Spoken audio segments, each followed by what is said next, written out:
som social- og sundhedshjælper kan være fysisk belastende. Flere og flere bliver sygemeldt på grund af skader i hjemmeplejen. Det er vigtigt, at der er fokus på forebyggelse af belastninger og ulykker i hjemmet. Ved hjælp af en APV garderer man sig mod et dårligt arbejdsmiljø. Og her har vi en udtalelse fra Man Rai Singh, som er lektor på Aarhus Universitet. Han vil fortælle lidt om arbejdslovgivningen. Arbejdsmiljøloven beskriver, at hvert arbejder skal kunne udføre sikkerheds- og sundhedsmæssigt fuldt forsvarligt.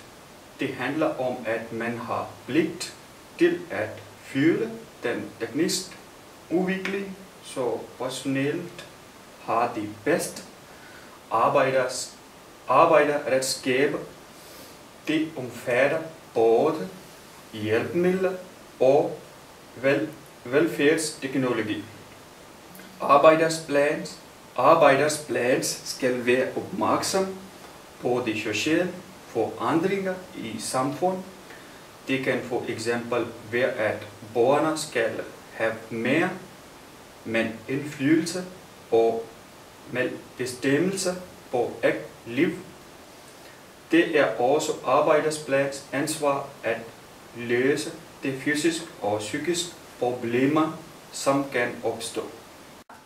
Så kan jeg få lidt hjælp? Ja, selvfølgelig. Øj, nej, det må du sgu undskylde. Ja, det går nok.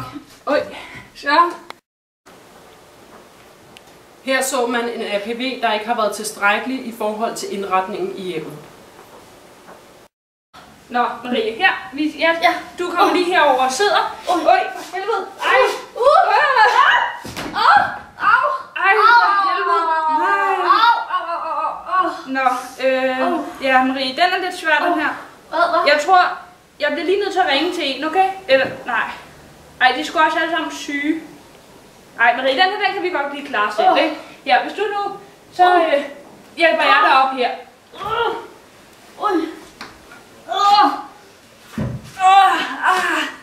Nå, her, sæt du dig. Er du okay? Ja, jeg kommer lige tilbage lige om lidt. Og velkommen til dig, Birgitte Nørgaard. Du er daglig leder i Ældresagen og uddannet ergoterapeut. Hvordan vil du beskrive den situation, vi lige har set? Jamen altså, det vi ser her, det er jo, at Trine, hun samler Marie op fra gulvet. Og når man er i hjemmeplejen, så handler det rigtig meget om at have de korrekte arbejdsstillinger for at skåne sin krop.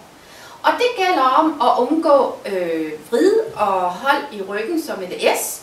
Man skal arbejde med sin led i midterstilling. Man skal bruge de store muskler. Man skal bruge vægtoverføring. Man skal have en god balance. Man skal gå tæt på, når man arbejder med borgeren, så man ikke arbejder med borgeren herude, men have borgeren tæt på. Man skal spænde bækkenbund. Så det er virkelig vigtigt. Så det er om at have en god viden omkring de ergonomiske principper og arbejdsmiljøet i det hele taget. Ja. Hvorfor valgte hun ikke at kontakte en kollega? Jamen altså, det handler om de psykosociale forhold, der er mellem kollegaerne. Og der kan være mange faktorer, der spiller ind her. Og der kan være mobning, dårligt samarbejde, mistrivsel, dårlig ledelse og planlægning. Ja. Farvel, Marie.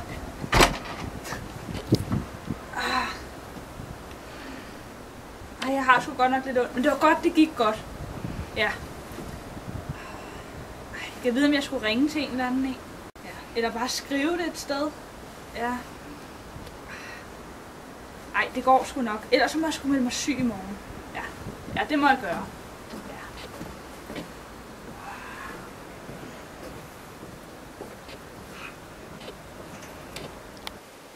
Og velkommen til dig, Charlotte Winther. Du er administrerende medarbejder hos Arbejdstilsynet, og du sidder dagligt med indberetninger af arbejdsulykker.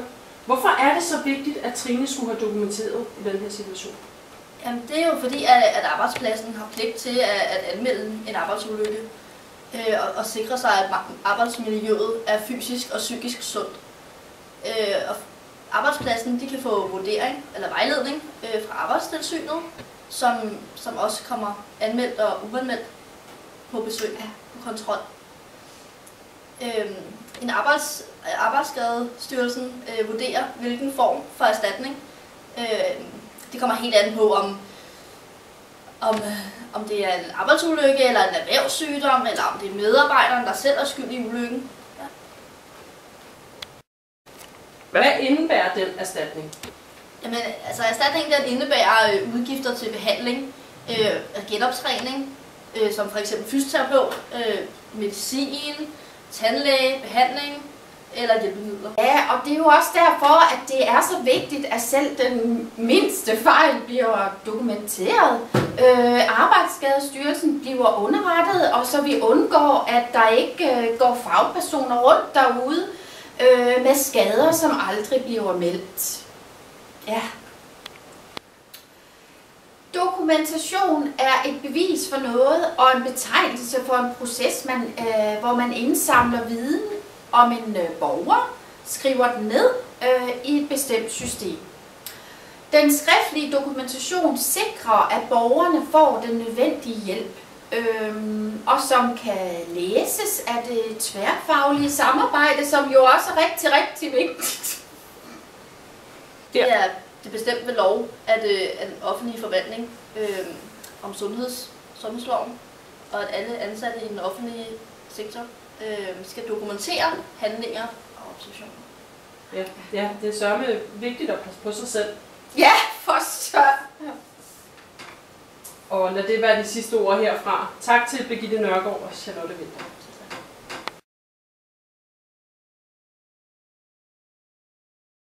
Skal vi lave en prøve? Første scene. Action. Action. Arbejdet som social- og sundhedsvæsen. Det går godt.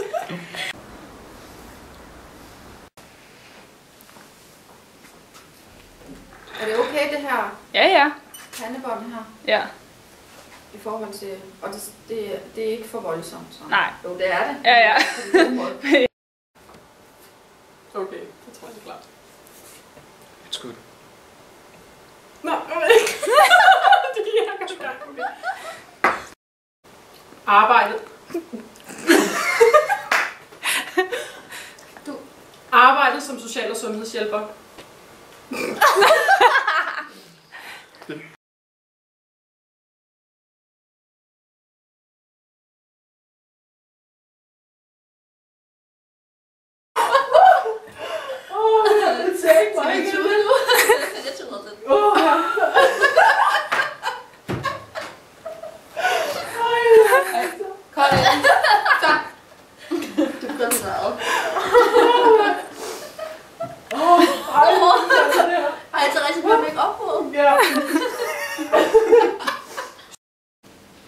I optager? Ja.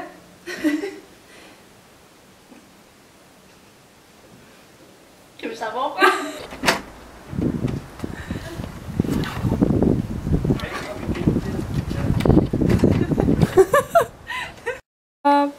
Værsgo. Hvad indebærer den erstatning? Den mindste.